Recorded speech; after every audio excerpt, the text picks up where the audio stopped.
As hard as it is to believe, it really did take almost 30 years to finally make a full 3D mainline Kirby game. It isn't 2D gameplay with 3D graphics, it's not a silly little spin-off or minigame, it's the real deal this time, and the results were wonderful. Like, for real, after how Star Allies was so lacking in comparison to its 3DS predecessors, I'm astounded at how well they knocked it out of the park with their first attempt at this new gameplay style. It's got abilities to mess around with, fun levels with tons to find, and all the happiness and charm this series is known for. While Kirby and the Forgotten Land is a truly impressive entry, it does still feel like there are many areas in which this formula can be improved upon in a sequel. I mean, Hal Lab makes new Kirby games almost every year, so I think another game with this sort of perspective is just inevitable. Now, something I'd like to make clear before we start making critiques and suggestions is that Kirby, from its very conception, was made for toddlers. Yeah, I know, anything and everything Nintendo makes is for babies, but Kirby was always designed with a younger, less dexterous audience in mind, at least when compared to Mario or Pokemon. Masahiro Sakurai famously began developing the original Kirby's Dream Land so that children who hadn't played video games before can still enjoy it. Even when he left the team and founded Sora Limited, the design philosophy of making these games simple, easy, and enjoyable for all age groups has never gone away, so as much as I'd like to ask them for a Kirby Must Die mode or force me to lab frame-perfect links, I think it's important to try seeing things from a child's perspective. Now, I'm a 24-year-old transgender lady who's been on estrogen so long that I will never need to worry about having kids, but that doesn't mean I don't understand what I liked in games when I was a kid. For instance, there are a few things in the game that I think could stand to be sped up a bit for kids and adults alike. I really like Waddle Dee Town. It's a fun little spot where you can do mini-games, find some hidden coins, and listen to a guy tell you about how your rescuing of Waddle Dees is contributing to a worldwide humanitarian liberation effort. This is the kind of shit Kojima wishes he could have pulled off. But even so, I still can't help but see all the ways it could have been streamlined. Using the gacha machines, having an option to roll 10 times at once is such an obvious one, but it just ain't there. Meaning you gotta button mash 10 times more than you would have when going for 100%. Getting a blueprint is always a point of excitement, since all I got is the name of this newly upgraded ability, making my mind go crazy, trying to figure out what it's gonna look like, and then when I get to see it and try it out for myself, the payoff is satisfying. But man, I really could have done without the need to walk all the way from the entrance to the weapons shop, then watch the cutscene of Kirby handing the blueprint, then go over to select the upgrade, then skip the cutscene, and then wait for the jingle to end before you can proceed and finally try the damn thing out. And even then, I gotta walk all the way back to the Warp Star so I can get back to the map. Wouldn't it have been easier to, with a blueprint in hand, go directly to the blacksmith, pay for my upgrade, and immediately have it? Yeah, I'm fine with the celebratory screen and jingle for it, but don't make me wait through it before I can do anything else. The little cutscenes could have just been one-offs for the first time you give him a blueprint and it would have been fine. Or, you know, be skippable. None of them have unique dialogue or anything. If you've seen one, you've seen them all. Then just let me go straight to the map from the pause menu and we're golden. Yeah, I know, I'm nitpicking, but you gotta realize I'm not a patient person, and children are even less patient than I am. I don't think it's a far-fetched assumption to make that some kids playing this game are just gonna be thinking, okay, I get it now, just let me get the upgraded ability already! Now, I'm not sure how many kids are gonna go for those no damage challenges on the boss fights, but their very existence kinda makes the lack of a retry button in the pause menu feel glaring. You know, like the one in the time trials?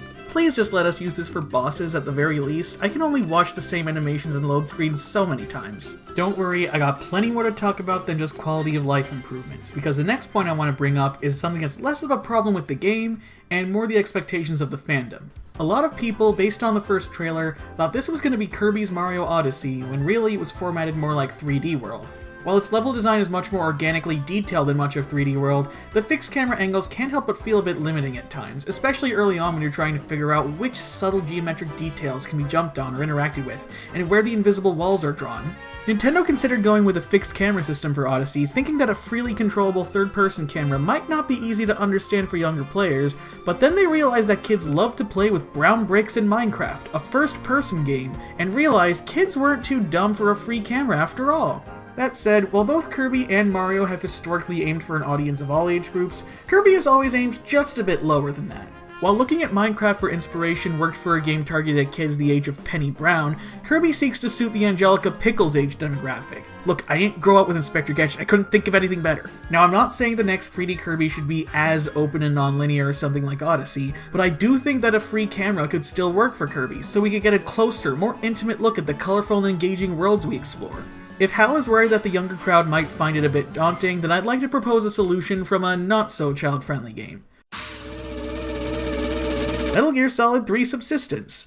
Yes, specifically subsistence, because it allowed you to click R3 and instantly switch between an overhead view and a third-person view on the fly. I absolutely love this system, and I wish more games had something like it. I always wish the Switch port of 3D World would do something like this, at least for single player, but sadly it didn't deliver. Now I do realize that introducing a system like this means they can't do cool perspective tricks or have the camera rotate automatically in interesting ways, but I still think it's a trade-off that could work really well. While the game should be designed from the ground up to be perfectly playable and completable regardless of which camera style you prefer, I could still see a kid having a lot of fun switching between the two a lot, seeing the level from different viewpoints, deciding whether they want to look down from above or closer to the character they're controlling. Lord knows I had fun doing it in MGS3, and I played that when I was 17. That said, a controllable camera might not be such a big deal, considering LEGO Star Wars The Skywalker Saga, another recent game targeting the same kindergarten-age demographic, has exactly that. It even has the over-the-shoulder third-person shooting. Of course, it's cleaned up and forgiving enough that a child can still enjoy it, but evidently, one studio in the industry with a lot of experience with this target demo thinks it jives well with them. Now I'd like to bring something up that's kind of a non-issue for 99% of the game, but in the time trials, it kinda gets on my nerves. When you deplete an enemy's health but still have them in hit stun, they won't be considered dead until the hit stun is over. Most of the time, it's no big deal. The enemy dies, the threat's eliminated, and you get a coin. All is good. However, time trials have sections where you have to kill all the enemies to progress, and if the game does not consider an enemy to be dead if it's still in hit stun, that means that if I use a higher power attack that lasts longer, or a flurry attack, it'll take longer to proceed and make it a bit more annoying to reach those target times. I get that being allowed to overkill an enemy like that works wonders for game feel. Lord knows I had a ton of fun beating up ragdolls in Spider-Man 2, but I'm not exactly fond of it when the enemy's lingering presence interferes with getting to the goal on time. I think a solution to this would be to have the enemy change color or something when its health is gone, keep the active hurt box, and in the game's logic, consider it dead at that point so that you can continue on to the next room. It'd be a neat way to denote how much firepower an enemy takes while still allowing people to just style on a dead body to their heart's content. Traditionally, Kirby's main ability has always been his inhale, and then after swallowing an enemy who can provide an ability, he'd take on that moveset, leaving the inhale behind until the copy ability is lost. This is another part of the game's design that mostly shines in boss fights, where it becomes a more interesting choice to make. Do you want the ability that can do damage over the course of the battle, or would you rather rely on spitting out stars that'll do larger bursts of damage, but you still need to wait for the opportunity, rather than just being able to attack at any time? Maybe you risk losing the ability by dropping it, spitting stars out, and then getting the ability back, or perhaps even use the dropped ability as a star for that last burst of damage with which to finish them off. While the Sprouts playing probably aren't going to be thinking this far, it still feels like it was designed with some level of meticulousness.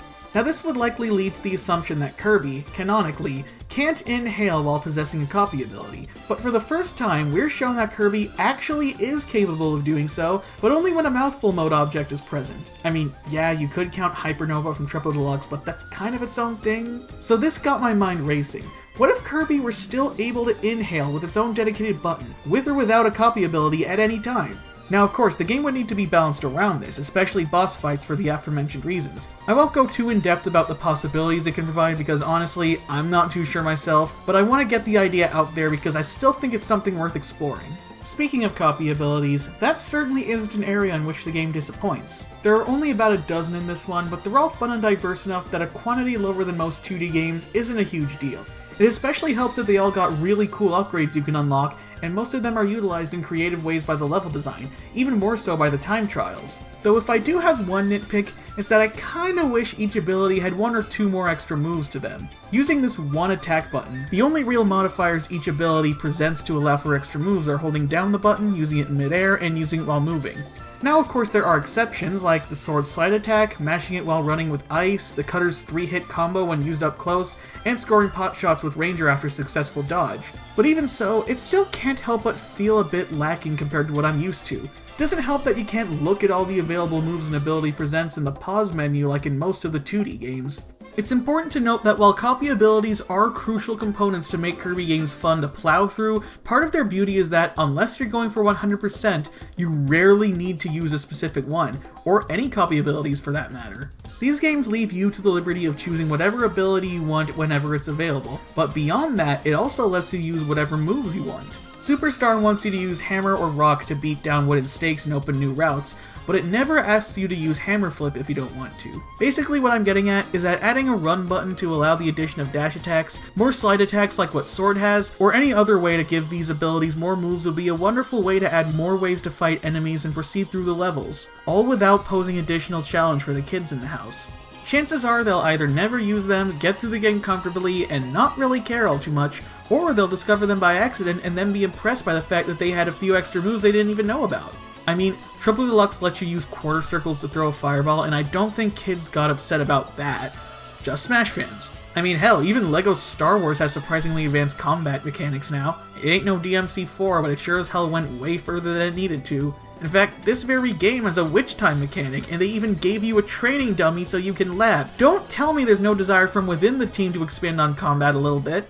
While I'm at it, I also think maybe just a little more advanced movement could go a long way in enhancing game feel. Something really subtle about Mario Odyssey's level design is how even the slightest of bumps and curves you run across can be used to your advantage by rolling over them and gaining momentum. Something of that sort, maybe a little burst in speed when sliding off an edge, being able to boost forward off an enemy by using an aerial attack on them, or more ways to move around creatively with copy abilities. I think this would make the simple act of traversing a level much more satisfying. Look, I love spending my time running through these levels, but even I can't help but wish for something more than this Kirby who can only run at one speed with minimal ways to go faster without the use of a mouthful mode or one of the few copy abilities that can help you move forward.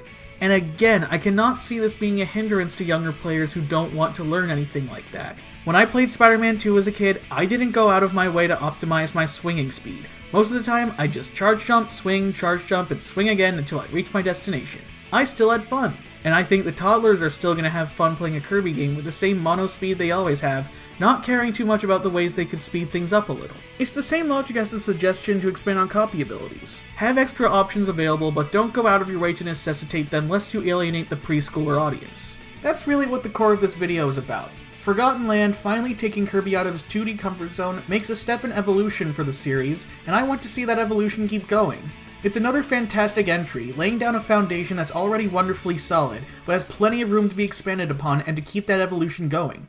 Now to cap things off, I'd like to remind everyone why grown-ass adults like myself care so much for this series. It's because Kirby, above all else, is a symbol of inclusivity and universal appeal. You don't have to be any specific gender to like his pinkness, you don't have to be any certain age to find him cute, you don't need to belong to one culture to find resonation with him, and you don't have to be at any particular skill level to have fun with his games. The character and his games were designed to be inherently appealing to anyone and everyone, and while I do have my critiques for these games, I will always keep that broader appeal in mind. We're all inevitably going to look at things in different ways and from different angles, but Kirby's one of those images strong enough to garner love from all directions. And if you like this video, leave a like, subscribe for more, and leave a comment telling me what garners your love.